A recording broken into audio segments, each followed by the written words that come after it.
네, 뉴스캐비는 2부 시작합니다. 저희가 1부에서 소개해드린 대로 김병민 전 국민의힘 최고위원 모시고 정치 현안 관련 자세한 이야기를 나눠보겠습니다. 오늘 이슈가 참 많아요. 어서 오십시오. 네, 안녕하세요. 안녕하십니까. 반갑습니다. 연예인 보는 것 같아요. 저도 연예 보는 것 같습니다. 아유, 뭐 근데 저는 알아보는 사람이 그렇게 많지 않아요. 네. 예, 교수님은 뭐 워낙 아닙니다. 유명인사니까. 네. 예. 근황 좀 저희가 근데 먼저 좀 여쭤볼게요. 어떻게 지내셨어요 그동안? 네, 선거 끝난 지가 벌써 한참 지났습니다. 네, 조금 4월 달은 정말 슬픈 한 네. 달을 지냈고 정신 좀 차리고 5월 달 돼서 보니까 당이기 어렵더라고요. 네, 그리고 지금 민주당이 끌고 가고 있는 여러 이슈들에 대해서 네, 제대로 대응하지 못하고 있는 상황인 것 같아서 네. 오늘이 또 그 결정적인 날 아니겠습니까? 그렇죠. 네, 그래서 이런 일련의 상황들을 보건대 당이 좀 빨리 정상화돼서 우리가 총선 참패로 모든 것들이 다 끝난 상황은 저는 아니라고 봅니다. 네, 부족했던 면이 있고 국민들께 평가받았지만 국민들께서 늘 평가하시거든요. 네. 그럼 지금 이재명 대표가 끌고 있는 민주당 양문석 의원 나와갖고 우상호 의원한테 쌍말, 네. 막말 네. 하는 이런 얘기들 보니까 이런 정당에 국민들께서 다시금 또 눈길을 줄까라는 생각도 들거든요. 네. 조속하게 좀 당이 정상화되는 길에 접어들어서 정부 남은 한 3년 가까운 기간 동안 국민들께 우리가 약속했던 좋은 정치, 좋은 정책들 구현할 수 있도록 좀 하루빨리 모두 함께 힘을 모아야 되지 않나 이런 생각들하고 지냅니다. 알겠습니다. 저 기운찬 모습 보니까 그래도 네. 보기 좋습니다. 네. 파이팅 하십시오. 고맙습니다. 예, 알겠습니다. 저희가 그러면은 오늘 이제 많은 또 보도가 있었는데 개헌 관련해서 요즘에 좀 얘기가 좀 나왔었어요. 뜬금없이 네. 뜬금없이 좀 나왔었어요. 그랬고 네.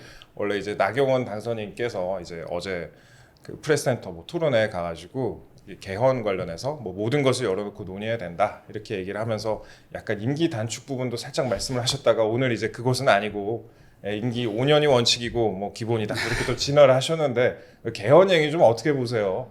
아니 개헌은 네. 87년 민주화 이후 개헌 네. 이후에 지금까지 한 번도 개헌이 안 됐기 때문에 네. 늘 매년 매해 개헌은 필요하다는 얘기를 합니다. 네, 근데 중요한 건 언제 어느 타이밍에 누가라는 네. 거잖아요. 네, 코끼리는 생각하지 마라고 하는 이 프레임의 관점에서 우리가 보더라도 지금 개헌 이슈를 내거는 프레임은 딱 네. 한 가지. 대통령 임기 단축. 네. 대통령 임기 단축을 내거는 프레임은 딱 한 가지. 3년은 너무 길다. 이렇게 얘기하고 있는 조국 혁신당의 주장에서부터 비롯된 것 아닙니까? 네, 그러니까 조국 대표가 계속 시종일관 얘기하고 있는 거예요. 3 넣길 뭐 이런 표현을 쓰더라고요. 뭐 삼너길 3년은 너무 길다. 예, 그러니까 결국은 3년의 임기를 국민들께서 뽑아주고 네. 또 헌법이 부여하고 있는 대통령의 임기가 있는 건데 네. 이걸 물리적으로 끌어내고 싶은데 이 탄핵 등 과거에 있었던 대한민국의 아픈 역사를 재소환하는 일에 대한 부담감이 크니까 네, 개헌을 통해서 여야가 다 합의하면 임기 단축하고 역사에 길이 남는 대통령이 될 거다. 이런 얘기 조국 대표가 계속 하는 겁니다. 네. 근데 여기에 나경원 당선인의 뜻과 의지는 아마 개헌에 대한 포괄적인 국민의 의지 이런 것들을 얘기하고 싶었겠으나 그렇겠죠. 바로 이용당하거든요. 네, 그래서 저는 이런 야당이 오만한 독선적인 프레임에 이용당하지 않도록 하기 위한 여러 고민들과 또 행동 여기에 따른 단어 메시지 선택이 중요하다 생각합니다. 최근에 근데 민주당 프레임에 국민의힘이 좀 많이 휘청휘청 되고 있어요. 국민연금. 사실, 예, 국민연금 사실 국민연금도 먼저 국민의힘에서 드라이브를 걸었어야 되는 건데 네. 예, 그것도 그렇고 오늘 이제 뭐 특검 같은 것도 이제 있고 또 종부세 얘기도 예, 지금 고민정 최고위원이 끄집어낸 종부세 사실 시작은 누가 했냐? 네, 박찬대 원내대표가 했잖아요. 예, 맞습니다. 박찬대 원내대표가 이재명 대표 뜻에 거스르는 행동과 말한 거 본 적 있습니까? 아, 전 잘 그러네요. 모르겠는데요. 예. 그리고 그 얼마 전에 있었던 추미애 국회의장 낙마 예, 이거 누가 가장 바라고 움직였던 길일까? 개딸들은 이 모든 일들을 비명계의 작품이다 이렇게 얘기하지만 민주당의 비명계 다 축출하고 나가고 없지 않습니까? 네, 결국 중도 표심을 갖고 끝까지 움직이려고 하는 이재명 대표의 이런 순간순간의 전략들이 있는 것 같은데 그런 전략들이 추미애 대신 우원식을 선택했다고 보고요. 예, 종부세 폐지 같은 부분들도 한강벨트, 종부세 벨트를 중심으로 이른바 대통령 선거 가는 길에 이 표심을 잡고 흔들어야 된다는 판단 때문에 네. 저는 전략적으로 움직이고 있다고 봅니다. 근데 이런 일들에 대한 국민의힘은 지금 어떤 식의 대응을 하게 되는 건지 잘 안 보이잖아요. 위원님이 이번에 들어가셨으면은 좀 대응하기가 좀 쉬웠을 텐데요. 아니 뭐 좋으신 분들이 많이 계실 테니까 아무튼 이런 예. 문제 제기를 저는 밖에 던지는 거고 네. 이런 문제 제기를 적극 받아서 네. 안에 계신 분들이 빠르게 좀 국민을 대신한 네. 멋진 정치를 줬으면 좋겠습니다. 네, 알겠습니다. 오늘 그 중요한 정치적인 사건이 또 많이 있었는데 그 최상병 특검법, 이른바 최상병 특검법이죠. 이제 해병대원 관련 특검법 관련해서 오늘 국회 본회의에서 재의결 관련해서 부결이 있었어요. 그래서 이제 자동으로 이 법안이 이제 폐기되게 된 건데 투표 결과 294명 중에 찬성이 179표, 반대가 111표, 무효가 4표가 나왔습니다. 그래서 부결이 된 건데 이 정도 예상하셨어요 혹시? 이 정도면은 생각보다 이타표가 거의 없었다. 아 생각보다 보겠죠. 없었다. 오히려 지금 공개적으로 반대하겠다는 국민의힘 의원이 5명이지 않습니까? 예. 지금 국민의힘 의석수가 113석이거든요. 예. 지금 우리 얘기하는 반대가 111이니까 네. 그럼 온전하게 반대를 빼더라도 2명밖에 이탈을 안 한 거잖아요. 그렇죠. 예. 그게 아마도 5명은 당연히 들어가서 반대표를 공언했으니까 국민들 앞에는 반대한다고 들어가서 네. 국민들 앞에는 찬성한다고 들어가서 반대표를 찍지는 않았을 것 아닙니까? 네. 예. 그럼 아마 민주당에서 찬성하지 않고 이탈한 표가 꽤 되지 않을까? 왜냐하면 예. 반대가 111에 무효가 4표거든요. 네. 찬성이 179표이기 때문에 네. 아마 민주당 쪽에서도 찬성보다는 예. 반대나 무효로 이탈한 표가 좀 있지 않는가 이렇게 평가가 됩니다. 생각보다는 그리고 국힘이 좀 표 단속이 된 거네요. 많이 또 이렇게 그 윤재욱 원내대표가 단속도 하고 그렇게 하시잖아요. 그리고 기본적으로 이번에 만약에 이 법안이 처리가 됐으면 네. 그때부터 아마 대혼란의 상황이 빠지고 네. 그 대통령의 국정 동력은 완전히 상실될 수밖에 없는 상황이었을 겁니다. 예. 그러니까 하나의 기준점은 지난번에 있었던 기자회견을 볼 필요가 있는데 네. 아무런 입장 없이 그냥 부결시켜 달라 그러면은 부담이 됐겠죠. 근데 네.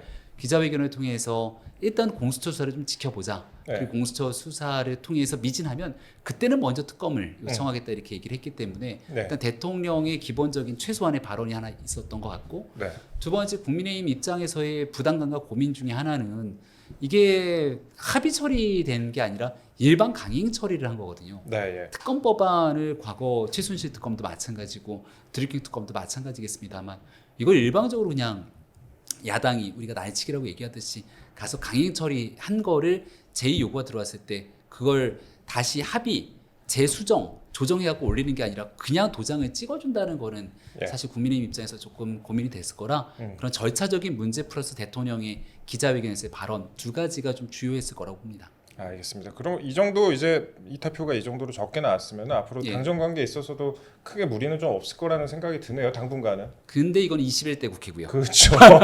이제 21대 국회는 끝났습니다. 네. 그리고 이제 22대 국회로 넘어가게 되면 네. 의석이 108석으로 줄어들게 되고 또 새로 당선돼 있는 사람들의 고민들, 성향들을 보게 되면 네. 이게 어떻게 움직일지는 사실 잘 봐야죠. 22대 국회에서는 또 8표만 이탈하면은 네. 국힘에서 8표만 이탈하면 또 이게 의결이 돼버리게 되는 그래서 거잖아요. 뭐 무조건 묻지마 단결 이것보다는 네. 국민 눈높이에 맞춰서 가기 위한 노력들이 필요한 것이기 때문에 네. 그만큼 대통령께서도 또 윤석열 정부도 국민 눈높이를 맞추기 위한 노력과 네. 당을 향한 존중이 필요하고요. 예. 당에서도 이 분위기도 중요합니다만은 여기서 남은 3년 동안 집권당이기 때문에 네. 어떻게든 대통령실의 변화를 끌어내고 또 중요한 정책 아젠다를 스스로 선점해서 끌고 가기 위한 노력을 아무튼 이인상과 경기하듯이 잘 끌어가야 되지 않는가 생각합니다. 알겠습니다. 갈 길이 머네요. 네. 뭐 근데 이거 조금만 더 말씀드려 보면은 이제 혹시 위원님은 이거에 대해서 찬성하는 의원들에 대해서 좀 어떻게 생각하셨어요 이번에 그 특검법에 대해서?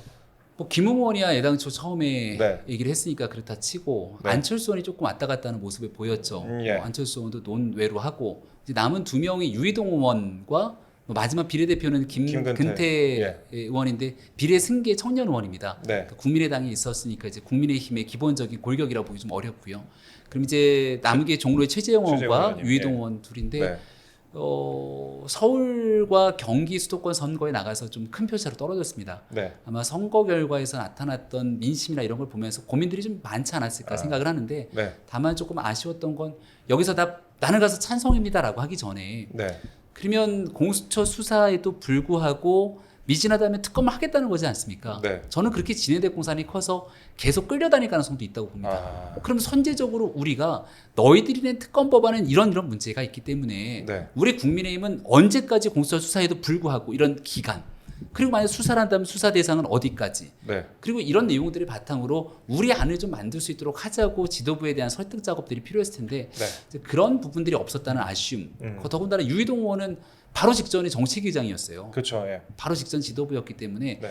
개별적인 행동보다는 당을 정책위장이면 지난 총선의 정책을 다 총괄한 겁니다. 네. 얼마든지 그런 조율하면서 의견을 내고 또 끌고 갈 수 있는 리더십이 있었을 텐데 그런 내적인 조율보다 밖에서의 행동했던 부분들 이런 것들에 대한 평가들은 좀 남아 있겠죠. 알겠습니다. 그 홍준표 시장은 그런 얘기 하셨더라고요. 찬성하는 의원들한테 목니 부리지 말라.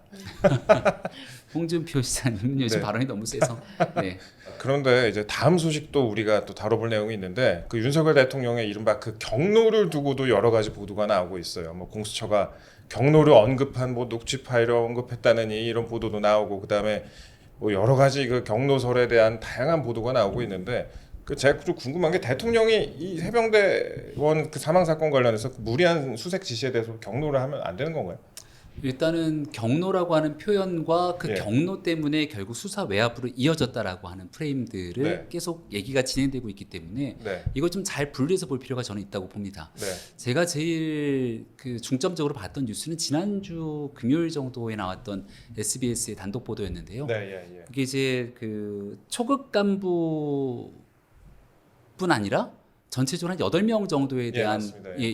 여기에 대한 그 처벌 예. 내용을 두고 이게 초급 간부까지 이렇게 처벌당할 상황이냐라고 예. 얘기했다는 그 수사 상황에 대한 단독 보도를 봤거든요. 네, 아마도 이게 이제 그 사건의 진상을 규명하는 과정에서 사망 사건이 발생하고 그러면 당연히 책임자에 대한 그 문책은 뒤따를 수밖에 없는 건데 예. 어디까지 책임을 지냐에 대한 문제에서 앞서 그 보도에 나왔던 것처럼 초급 간부부터 이렇게 8명이 다 줄줄이 처벌받을 사항인가라고 얘기를 했다면 이거는 아마도 안타까움에 대한 표시 이렇게 볼 수도 있을 건데 네. 결국 핵심은 경로했다. 그래서 경로에 따라서 지시를 했고 네. 그 지시에 따라서 움직였기 때문에 수사 외압에 들어가서 기존에 있는 수사 결과를 뒤바꿨다는 게 지금 나오고 있는 일의 핵심 아닙니까? 네.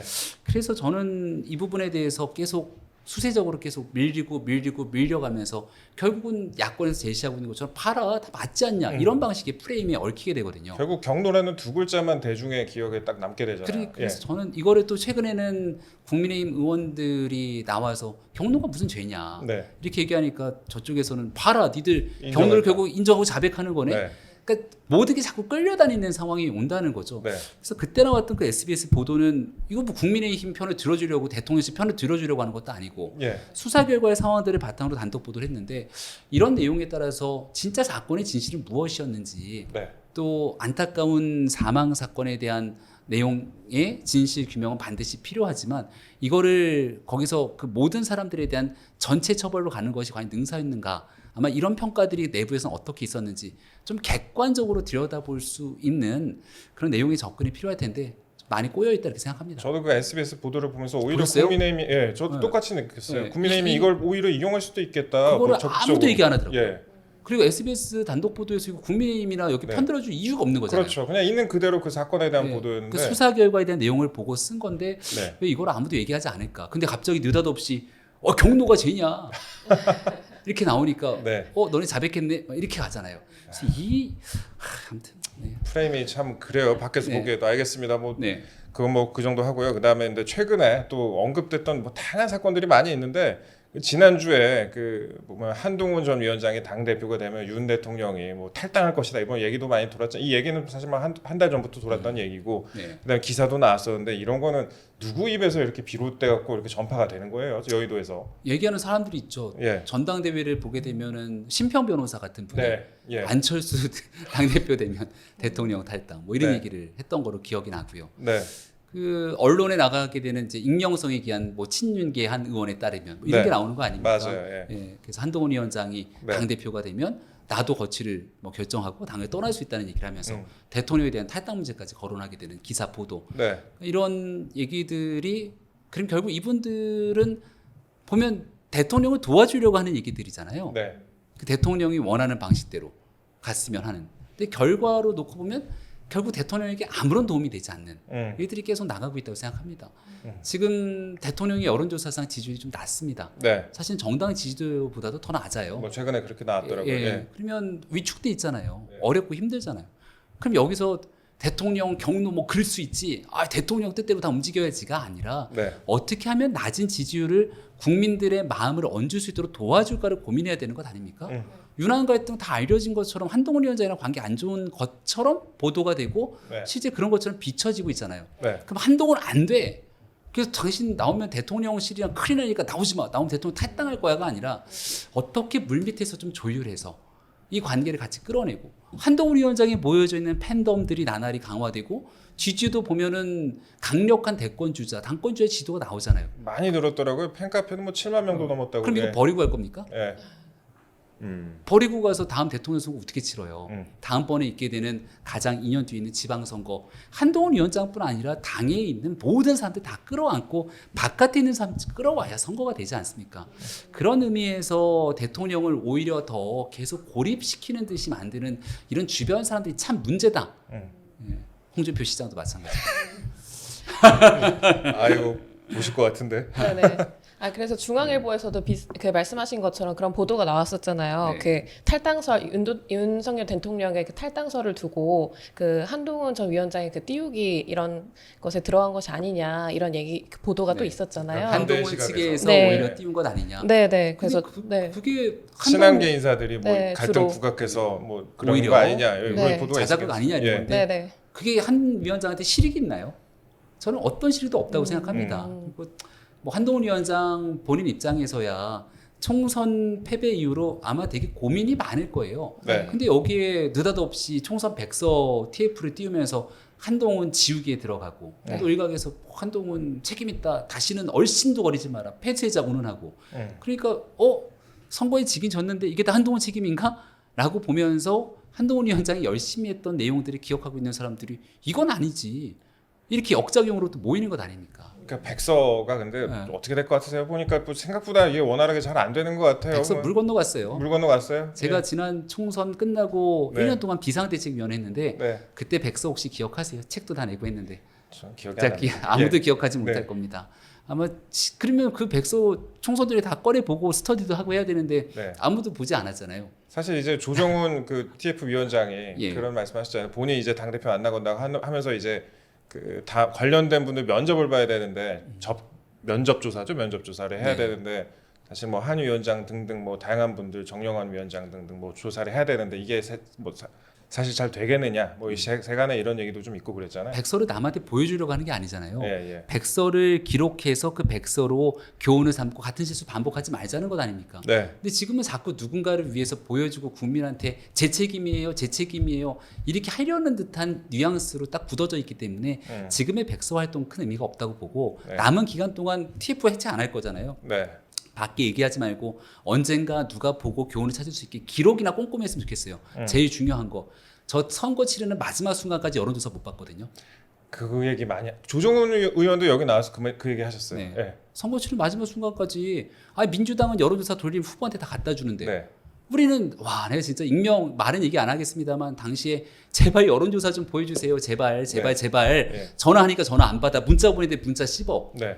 예. 그 여의도 연구 원장님 얘기하는 거 아니에요? 여의도 연구원장은 제가 개인적으로 번호도 몰라갖고 예. 모 인사한테 이렇게 했는데 그러니까 이런 객관적인 기록들 다 남아 있을 거잖아요. 네, 예. 그래서 과연 그때의 데이터가 어땠고 근데 데이터를 돌려보면 다 나옵니다. 네. 날짜별로 네. 언제 어느 순간 갑자기 여주가 뚝뚝 떨어졌는지 네. 그런 기록들이 다 있을 거잖아요. 네. 그래서 언젠간 누가 내부적으로 차기 당 대표가 되는 지도부가 되겠죠. 네. 차기 지도부가 보고 지난 총선이 이랬기 때문에 우리의 방향 조주는 이래야 되는구나라고 생각할 수 있게 네. 밖으로 떠들지 말고 내부의 기록이나 착실하게 잘 남겨놨으면 좋겠습니다. 내부 기록부터 일단 잘 남겨놔라. 착실하게. 예. 예.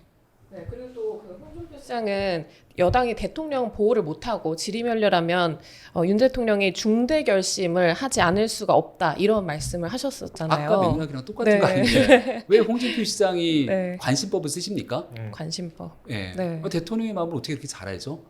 홍준표 시장이? 네. 식사 한번 하시긴 식사 한 하시니까. 번? 예. 저는 식사 한 번보다 좀 더 많이 했으니까. 그리고 사람의 마음을 밥 한 번 먹었다고 어떻게 모든 걸 다 들여다 보겠습니까? 네. 그리고 밥 먹으면서 얘기했을 때 대한민국 사람의 말이 아다르고 어다른 건데 네, 예. 얘기는 이렇게 얘기했지만 또 내심 갖고 있는 생각이 어떨지 모르는 거잖아요. 네. 그리고 그 대화했던 과정에 있는 얘기를 그대로 나가서 언급하는 것보다는 정말로 대통령과 당과 국가를 위해서 도움 주기 위한 본인은 나는 정치인으로 어떤 행동을 해야 될까가 중요할 텐데 네. 홍준표 시장의 많은 행동들은 다음 대통령 선거 준비하시려고 이러는 거예요? 라고밖에 비춰지지 않는 거죠. 알겠습니다. 네. 그러면 또 대통령 얘기가 나왔으니까 대통령에 앞서서 또 당 대표가 네. 또 중요하잖아요. 네. 뭐 대통령은 아직 몇 년 남았으니까 네네. 당 대표 선거가 또 중요한데 그 한동훈 위원장 뭐 전당대회 출마설이 네. 이제 조금씩 더 뭐 좀 퍼센테이지가 높아지는 올라가고 있는 분위기죠. 것 같아요. 네. 뭐 네. 어떻게 보세요 이런 거는? 현재로서는 네. 적극적으로 부인하지 않기 때문에 네. 그러면 아직까지는 출마 가능성이 살아 있는 거죠. NC ND 같긴 한데 아직까지는 그러니까 예. 적극 부인하지 않으면 네. 가능성이 더 높다고 봅니다. 저는. 네. 네. 아 나올 근데 가능성이 가능성은 높지만 네. 나경원 의원 등이 얘기하고 있는 것처럼 나왔을 때 실익이 뭐냐? 네. 그렇죠. 이제 당원 개정을 하지 않고서는 없잖아요. 실익이. 실익이 예. 내년도 9월 정도 가을에 그만둬야 되기 때문에 대권에 네. 나올 거라면 공천권도 없고. 그러면 그 뒤에 있는 지방선거 공천권도 없기 때문에 네. 지방선거 공천권이 있으면 그래도 힘이 있거든요. 네. 지방선거에 나가려고 하는 사람들이 쫙 몰려들고 네. 같이 그 힘을 바탕으로 움직일 수 있는데 그러면 진짜 지난번 비대위원장을 외롭게 했던 것처럼 앞으로의 1년 동안 당선이 되더라도 되게 외롭게 해야 됩니다. 그러니까 사실, 예. 한동훈 위원장 본인으로는 참 힘들고 고난한 길인데 고된 길인데 그럼 그렇다고 한동훈 위원장 나오지 마세요라고 얘기하기는 팬덤과 사람들이 지지가 모이잖아요. 네. 그럼 이거는 도대체 어디서 나오는 현상일까? 지금 국힘이 너무 못하고 있다는 거죠. 지금 국민의힘이 이거 뭐지?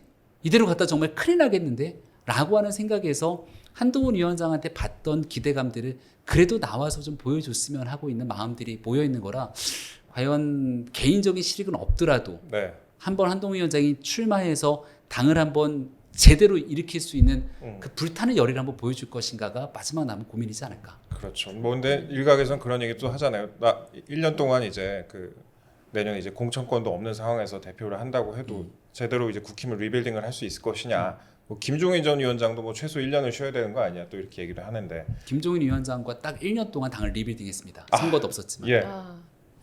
그때도 똑같아요. 4년 전 오늘. 네. 그때쯤 비대위가 출범해갖고 네.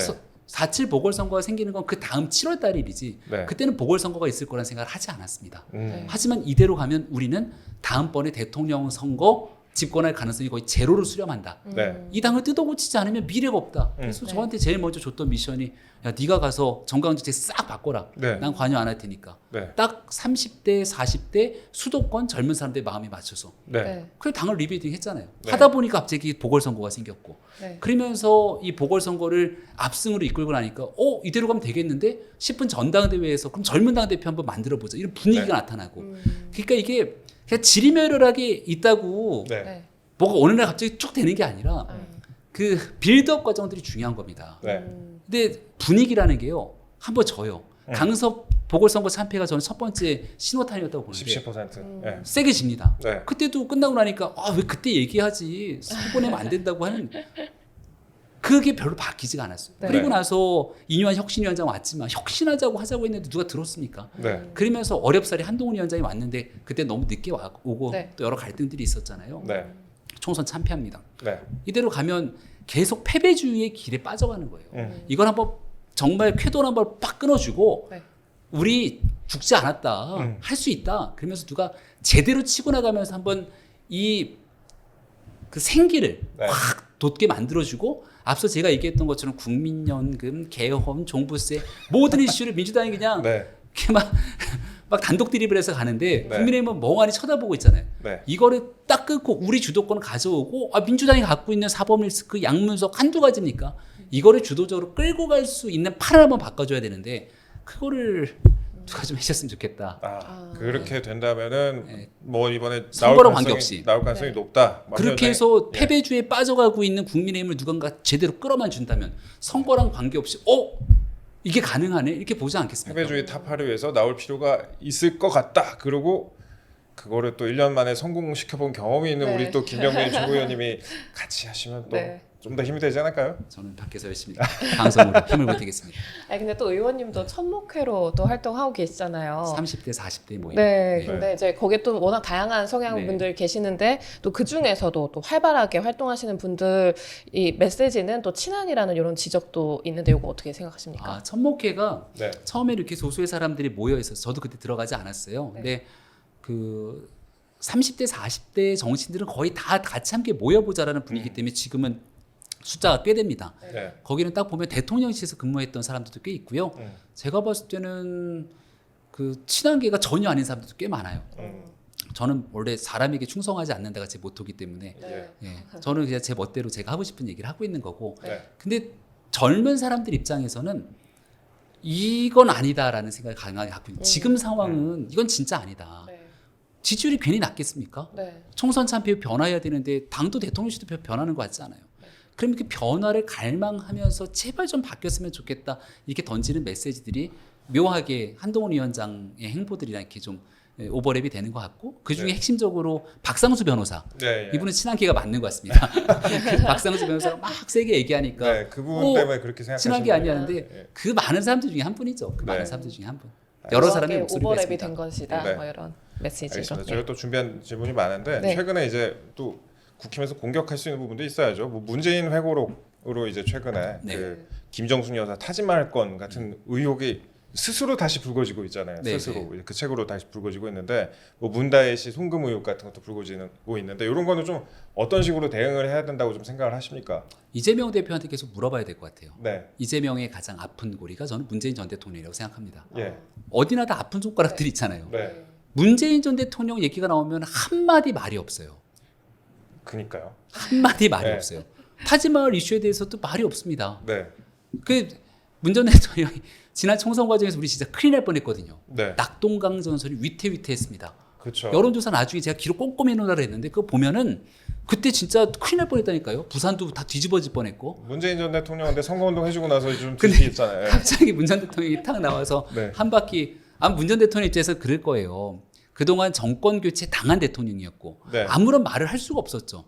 이른바 패장의 심정으로. 네. 근데 그러고 있다가 선거가 보니까 이거는 이 판을 다 가져갈 것 같은 느낌이고 네. 정권 심판론이 세게 불었기 때문에 그러면 윤석열 정권을 심판하면서 지났던 문재인 정부의 재평가적 성격을 얘기하고 싶었을 겁니다. 네. 어렵다고 하는 PK 지역에서 내가 한번 돌면서 숟가락을 얻고 싶은 마음도 있었을 거라 보고요. 네. 근데 그 결과가 문 전 대통령 돌고 난 다음에 오히려 역바람이 불었잖아요. 네. 그러니까 아마 이재명 대표가 봤을 때는 기분이 과히 좋을 리가 없겠죠. 그렇죠. 예, 예. 그래서 이런 일에 대해서는 우리가 뭐 과도하게 비판할 것보다 객관적인 사실들이 다 나와 있으니까 네. 국민들이 보실 거고 문다혜 씨 거는 이거 간단치 않은 것 같아요. 예, 진짜 간단치 않은. 수사가 좀 커질 것 같다. 왜 2년 동안 뭐 하다가 지금 얘기하나 싶은 생각이 들기도 합니다. 어. 이 내용이 근데 네. 무슨 경호실하고 송금한 내용도 있고 좀 생각보다 내용들이 좀 있는 것 같아요. 되게 많아요. 그래서 네. 이거는 객관적인 무슨 뭐 정치 보복이 아니라 객관적인 수사 상황이 진행이 될 텐데 네. 이게 2018년도 일이잖아요. 예. 18, 19년도.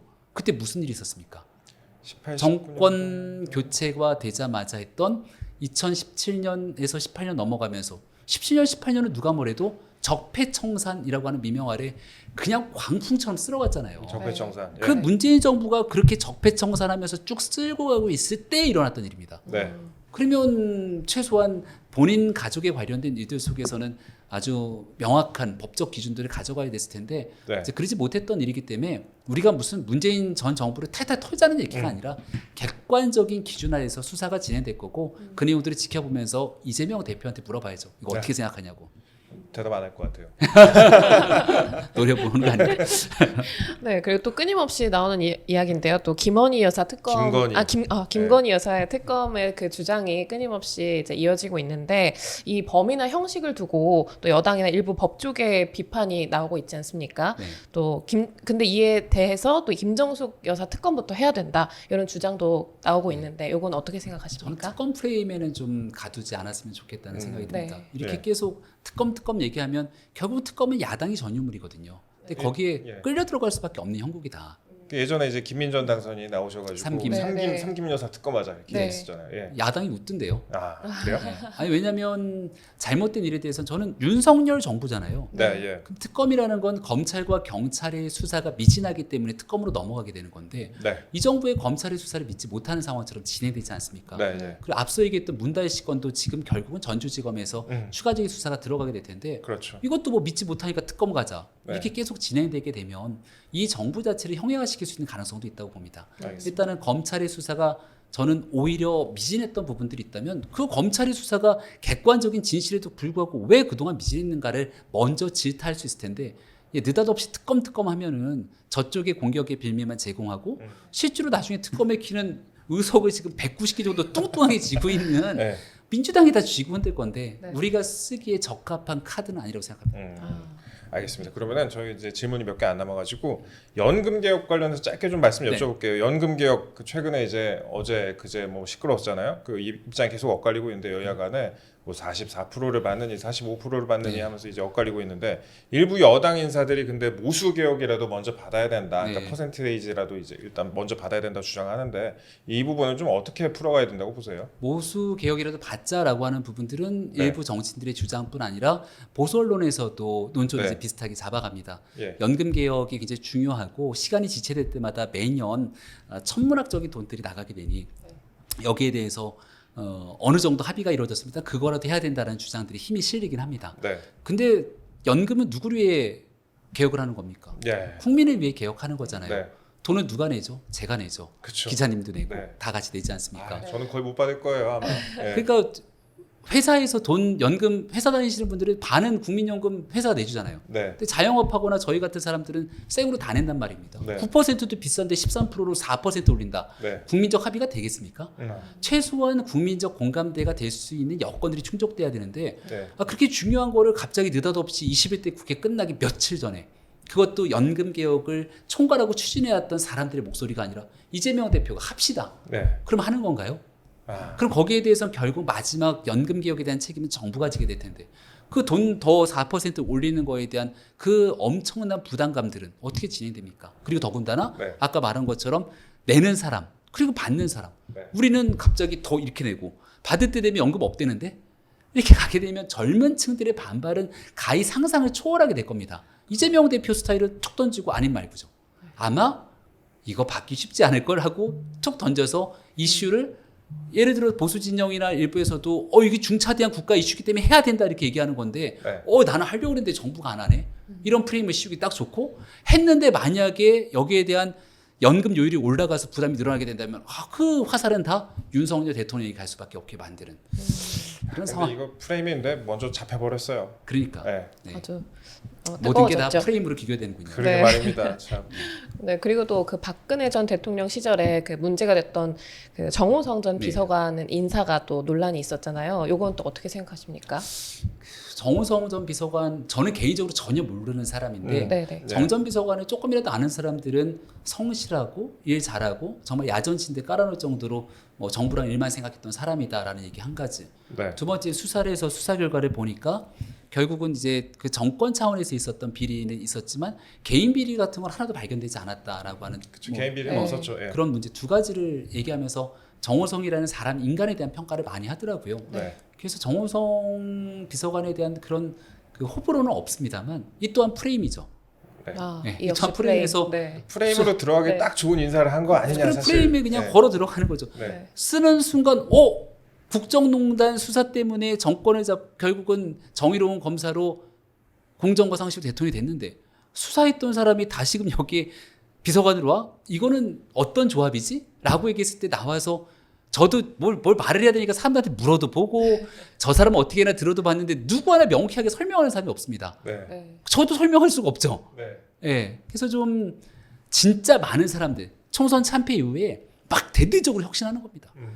우와 진짜 이렇게 바뀌는구나 했을 때 자 이미 지나갔지만 박근혜 정부에서 일했던 정호성 비서관들이 잘하니까 여기도 하나 같이 하자. 네. 그러면 아무 문제 안 됐을걸요. 네. 근데 지금은 점점점 협소한 상태로서 인적 구성들이 가고 있는데 여기 정호성 비서관까지 딱 가니까 이 미래보다는 과거를 회귀하는 듯한 인상을 준다는 평가를 받을 수밖에 없어서 네.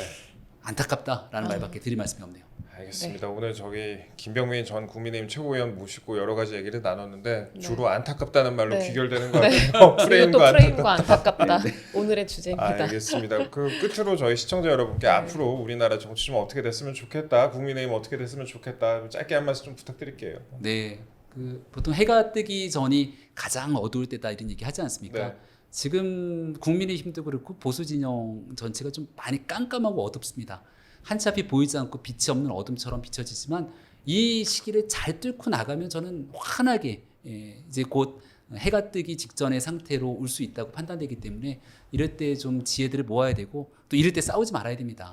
서로 네. 네가 잘못 내가 잘못하고 싸우는 순간 더 어려운 길로 갈 수 있기 때문에 조금 다른 생각을 얘기하더라도 넉넉하게 저 사람은 저렇게 생각할 수 있구나 이해하고 그래서 어떻게 더 이 위기를 극복할 수 있을 것인가에 대한 좀 긍정적인 경쟁을 하게 된다면 108석밖에 되진 않지만 국민의 민심을 잡기 위한 경쟁으로 저 양문석 의원이 있는 민주당 우리 압도할 수 있습니다.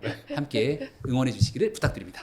네, 알겠습니다. 지금까지 김병민 전 국민의힘 최고위원과 함께했습니다. 구독, 좋아요, 알림 설정 꼭 좀 부탁드리고요. 저희 뉴스 캐비넷은 내일 오후 6시 30분에 다시 찾아뵙겠습니다. 오늘도 시청해 주셔서 감사합니다.